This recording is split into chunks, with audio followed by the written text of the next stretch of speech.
Okay, good morning. This time we will start a precedence diagram.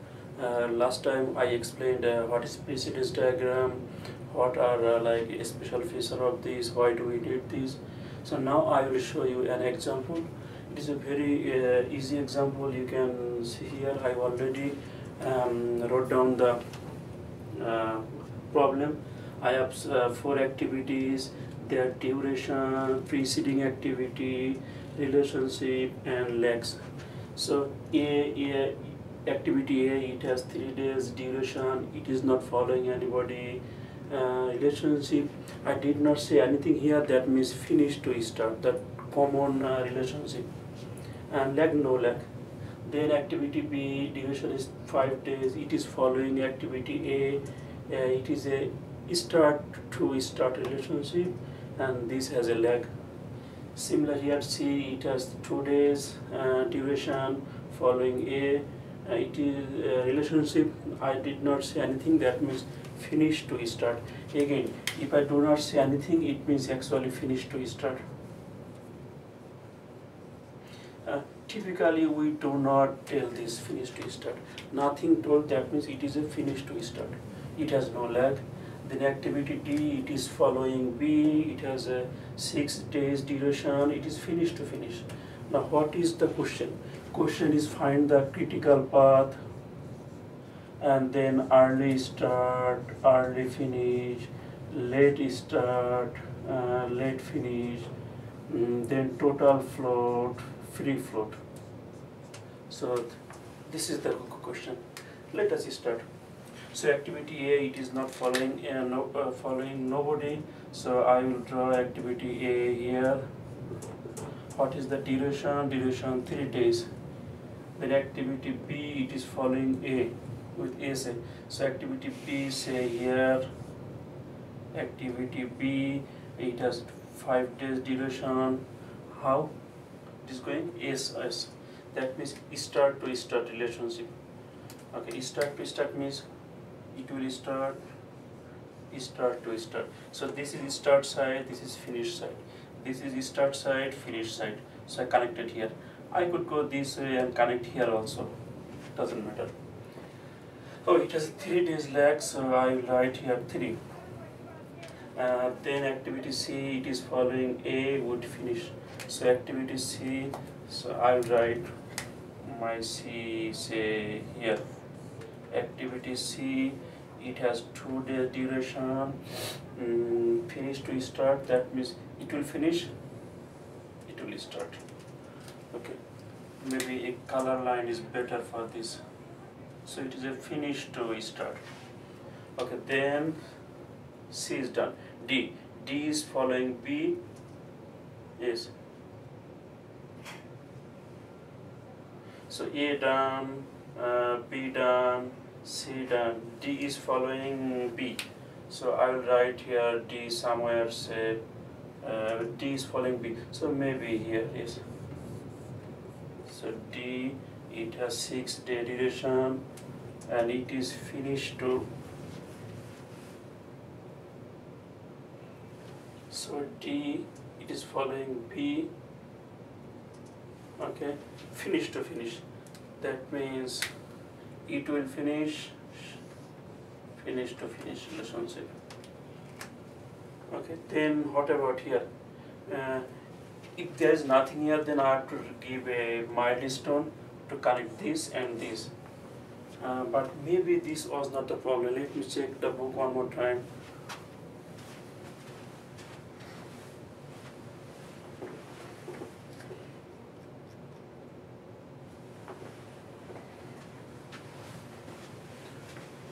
Again I came back, the problem said that D is also following C. D is also following C with no relationship, no lag.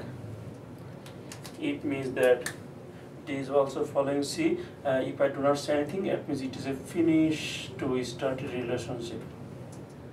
Now, if I missed this part, that part of the problem.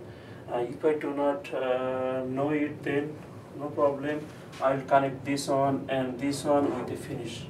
Luckily I had the book close to me. The book said D is also following C with no relationship, that means finish to finish and no lag. So this is my diagram. Now what I will do, I will do the forward pass and backward pass. So I need some space. What I will do, I will delete this part to make it clean. Okay, this is the diagram. So I will start my forward pass.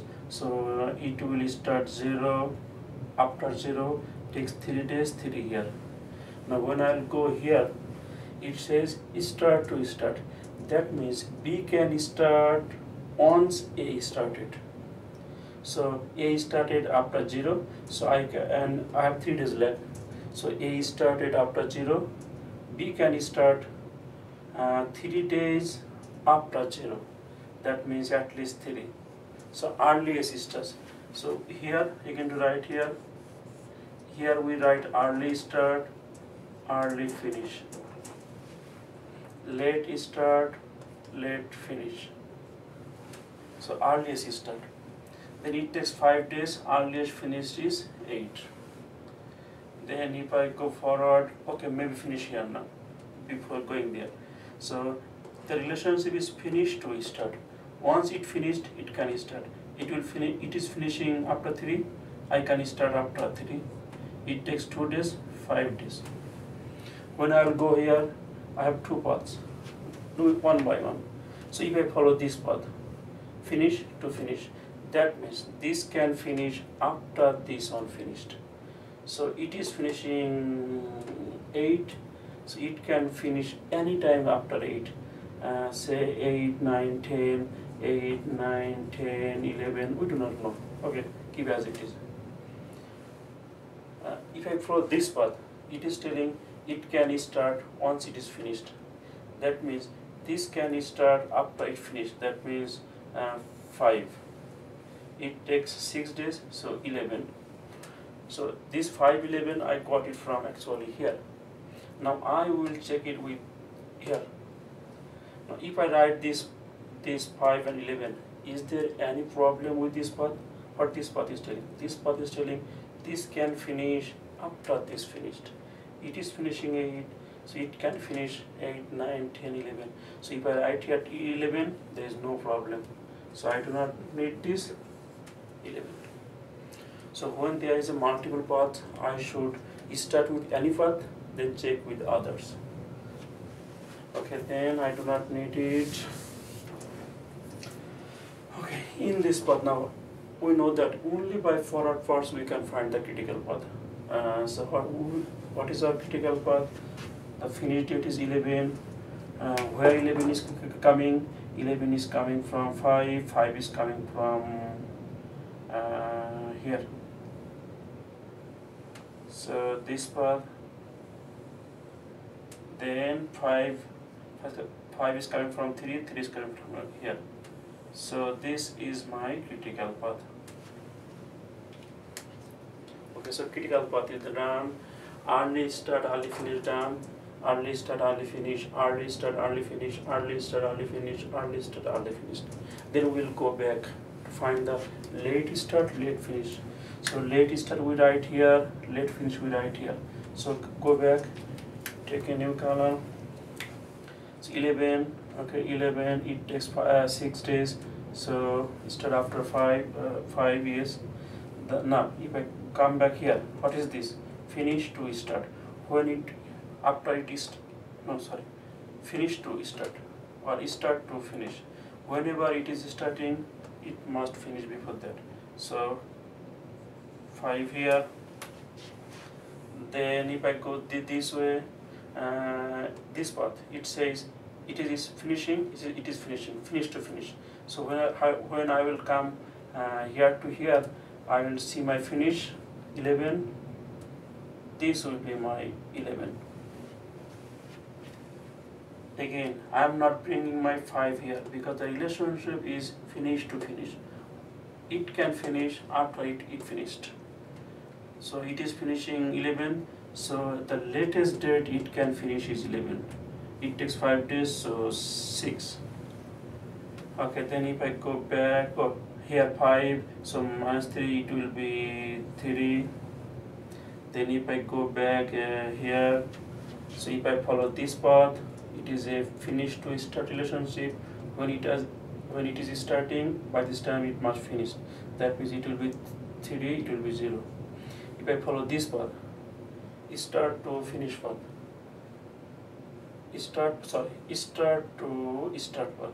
So when it is starting minus 3 days lag, then it can start. Okay, yes. So it is starting on after 6. I have 3 days lag. So yes, I'm right. Yes. So it is start because it is a start to start relationship. Whenever it is starting, by this time it must started. Okay, so, and I have 3 days left. So 6 minus 3. So I can start this one 3 2. You can write this way, maybe you cannot see. So I can I can write here 3, I can write here 2, I can write here 1, even I can write here 0. So I have many options. But as I have 2 paths, to satisfy this path also, I need to take my 0. So 1, 2, 3 is not possible. Now this path is telling me here it can be 0, 1, 2, 3. This path is telling that here it can be 0. So satisfying these 2 paths, it should be 0 here. Okay, so 0, 0 here. Okay, that is my backward pass. So let start, let finish, let start, let finish, let start, let finish, let start, let finish. So it is also done. Now total float, free float. Total float means we know that this one minus this one, or this one minus this one. Now in normal case, node diagram, it is always same. For precedence diagram, sometimes you will see that this minus this and this minus this is not same. If it is not same or not equal, take the higher one. So in this case, 0 minus 0, 3 minus 3. So for A total float, is 0. If total float is 0, free must be 0. But check how many days can I wait here without disturbing my followers. Who is following me? B. So and C. Okay, for B. Once it is started, it must start with 3 days lag. So it is starting 3. I have 3 days lag, so I actually cannot wait. So simply free float for this case is also 0. Here 6 minus 3 equals 3. 11 minus 8 equals 3. So total float for this case is, okay, write this way, 6 minus 3 is 3. So total float here is 3. What about my free float? Free float means I will not disturb my followers. So who is following me? D. When D is relationship finish to finish. When it is finishing, 11. When I am finishing, 8. That means I have 3 days time to take a nap. So what is my free float here? My free float here is also 3. How coming? 11 minus 8 is 3. Now similarly here 3 minus 3 actually 0. 5 minus 0. So for C, my total float is 0. So total float is 0 for C. Similarly, free float is 0 because I cannot wait. It is starting 5, finishing 5, no time. So 0, 0. 5 minus 5, 5. So here also 0, 0. So total float, free float 0 here. So only I can see I have some float in B. Now this is the way to do precedence diagram. Here we can do start to start, start to finish, finish to start, finish to finish. 4 types. Sometimes we combine. Here there is no combined case. In next lesson I will include a combined one. Combined one means several paths, several relationships, finish to finish or start to start. That is number 1. Number 2, what we learned here? We learned here that to calculate the total float, free float, similar, yes, similar. Okay, next time I will bring a complex problem so that I can have other thing before that. So next time I will bring a complex problem so that we can have some other kind of features. In this problem, anything is special. I see that first of all, it's very simple, and second, we know that two kinds of activities possible: interruptible and contiguous. Interruptible means once a activity started, we can take a nap, take a rest period. We can stop the work for 1 day, 2 days, then we can start again. Contiguous means once it is started, it's not must finish. For this problem, whatever the activity is interruptible or contiguous, it actually doesn't matter. We did not find any activity where we need to consider this. So this problem is same whether my activity is interruptible or continuous, it is same. In next problem, I will try to select a problem so that we can see the difference between interruptible and contiguous. Okay, thank you for watching.